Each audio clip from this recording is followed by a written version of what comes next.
The first step in here is personal use. If you want to be the example, you got to set the example.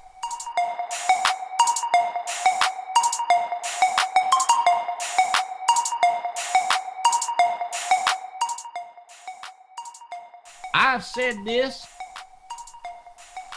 10,000 times, and I'm going to say it one more time.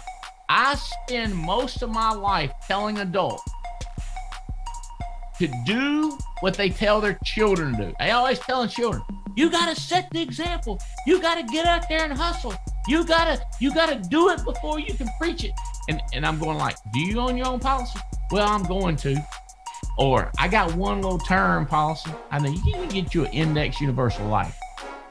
You need to get you a big policy. And if you got one, you need to get another one. Ain't nobody never complained when somebody passed away, they had too much life insurance. Number one, personal use. Be a good example. Being a good example is the best sermon. That's a Ben Franklin quote. All right, let's look at number 2. All right. Do the do. That's called the work. The W-O-R-K. Do your duty, do your job to get the result. Listen to this one. This is a crazy quote by this lady named Mary Ann Evans. This is back in the day, girls. Mary Ann Evans would write all these philosophical books and quotes, and nobody would give her a time of day. They wouldn't publish her books. They wouldn't publish her quote. Do you know what my girl Mary Ann Evans did? She published it under George Eliot. She said, how about this? George Eliot said this. So she became famous as George Eliot. Nobody knew who she was. There weren't no reporters. She stayed on the down low. Listen to this. The reward of one duty done is the power to do another duty. You want to make 50 phone calls? Let me tell you how to make 50. Make one phone call.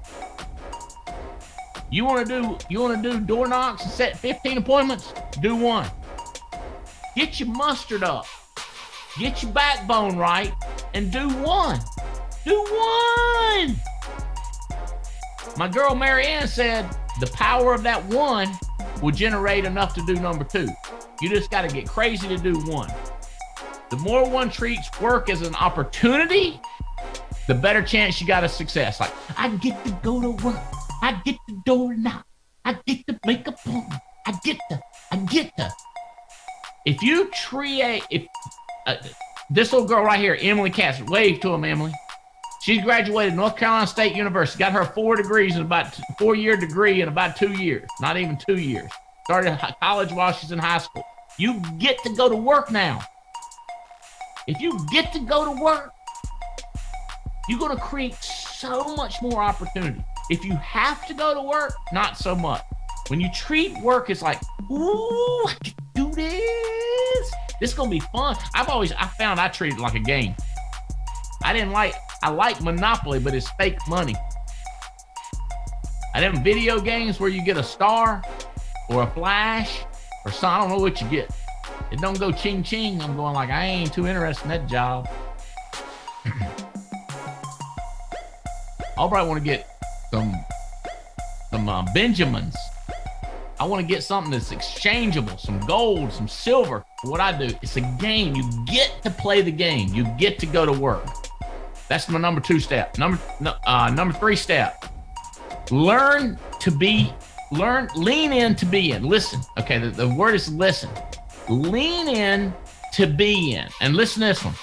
The weaker you are, the more you got to lean. So I'm really not good at that. Lean in if you feel weak. Lean in if you feel scared. And listen. Get on Audible. Download Audible on your phone. Get Audible. Matter of fact, what I would do too, Terry and Tia, get people, send them an Audible that you want them to listen to. Because a lot of people, it's new to people. Believe it or not, we think because we've done this so many years that everybody in the world listens to audios. No, they don't. And if they have, a lot of time it's entertaining, love novels or something like that, or war novels. They've not been into the how to get your mind right. Hey, Brian Tracy talked about it. You got to listen to these. He called it cassette tape and then CDs, and now they just call it Audible because we don't know which direction it's going to come from next. All right. The weaker you feel, the harder we lean. The harder we lean in, the stronger we get. So if you feel dumb, lean in hard. The harder you lean in, the quicker you're going to feel smart. You feel weak, you're going to feel strong. That's the way it's going to work. You lean in by listening. It's like just programming all in your head. Rule number 4, or step number 4, read. Read. Reading is to the mind what exercising is to the body. We all know that you can't just exercise one time. You can't read a book one time. You got to go back to the gym. You got to keep walking and moving, shaking and baking. Got up early this morning to do my little Pilates. You got to. Tell them, Adam, do your little routine. I love your little routine. Adam, by the way, if y'all ever feel emotional, like sometimes feel depressed, sometimes feel excited, sometimes feel like working, sometimes you don't, like I do. I think everybody does. Adam Katz has struggled with that and oftentimes talked to me about it. And he has been consistent as anybody I know. Did y'all hear what he said? Production in January, went up in February, up in March, up in April, up in May. 5 months of increasing production in his whole team. His consistency has generated a consistency in his team. I say it's because of this little routine. If you can you hit him with that routine you do in the mornings, Adam? I love it, man.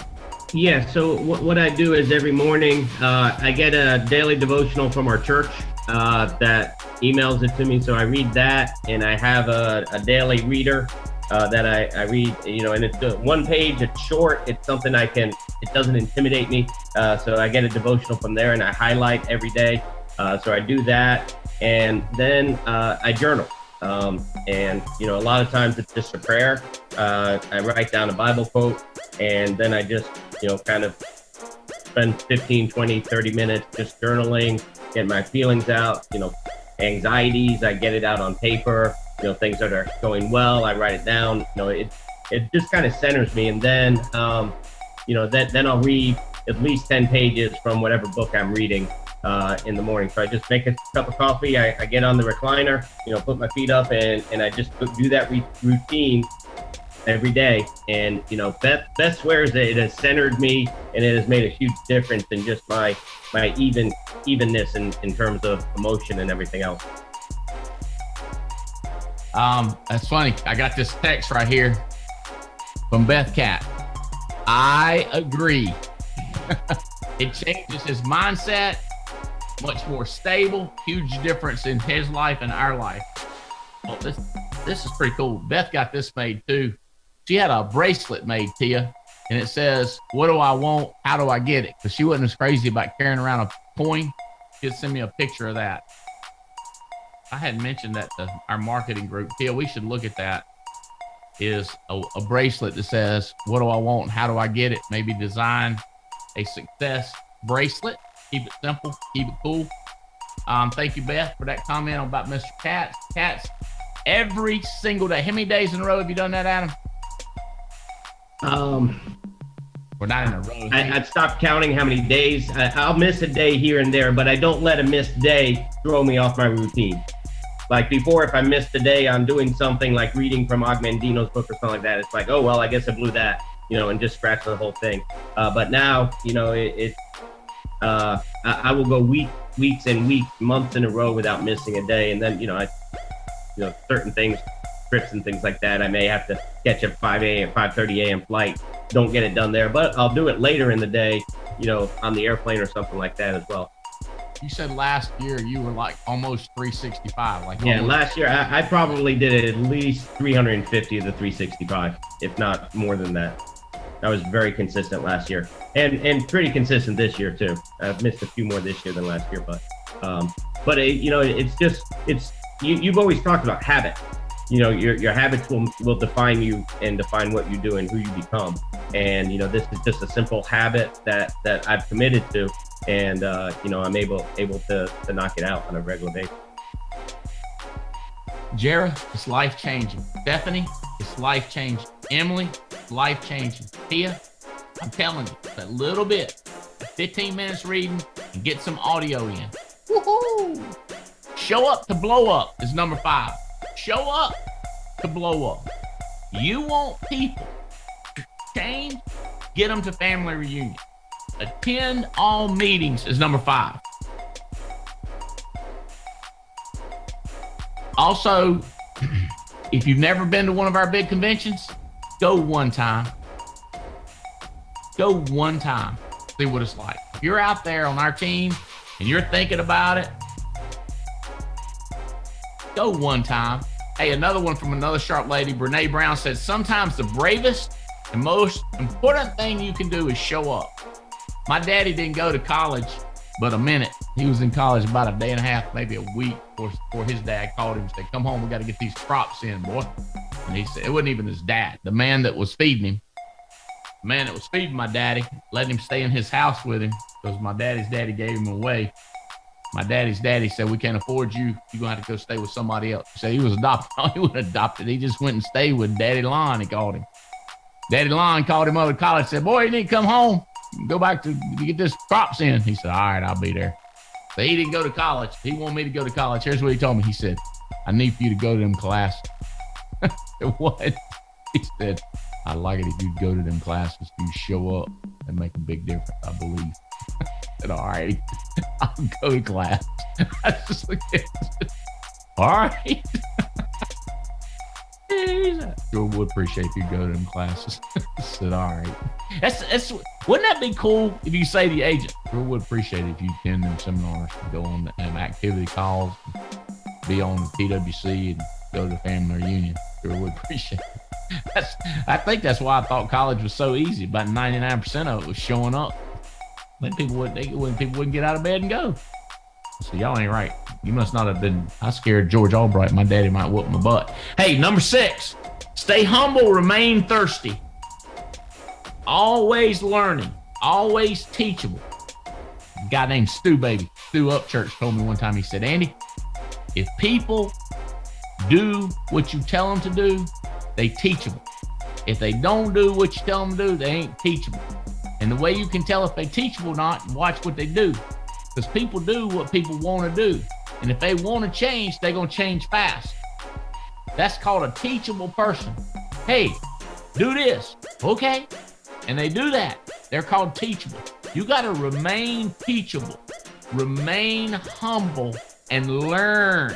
I see so many people, they know it all. They done learned it all. You can't tell them nothing. Ain't no humbleness about them. It's arrogantness.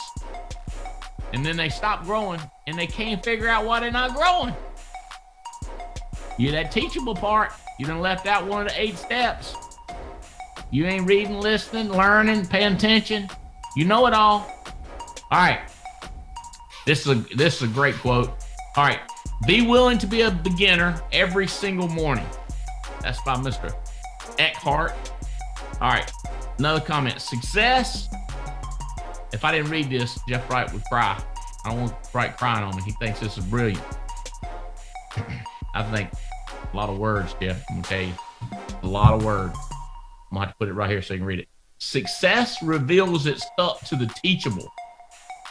And the teachable are the only ones that remain thirsty enough to drink from its cup. See, I told you.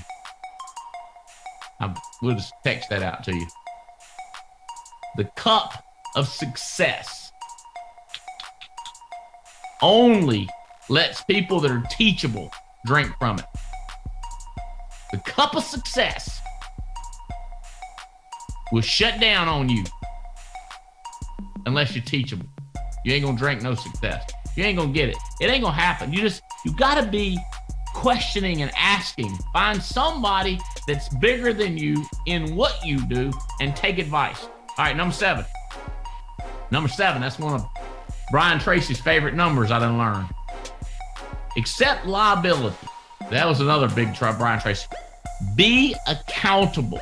Accept liability.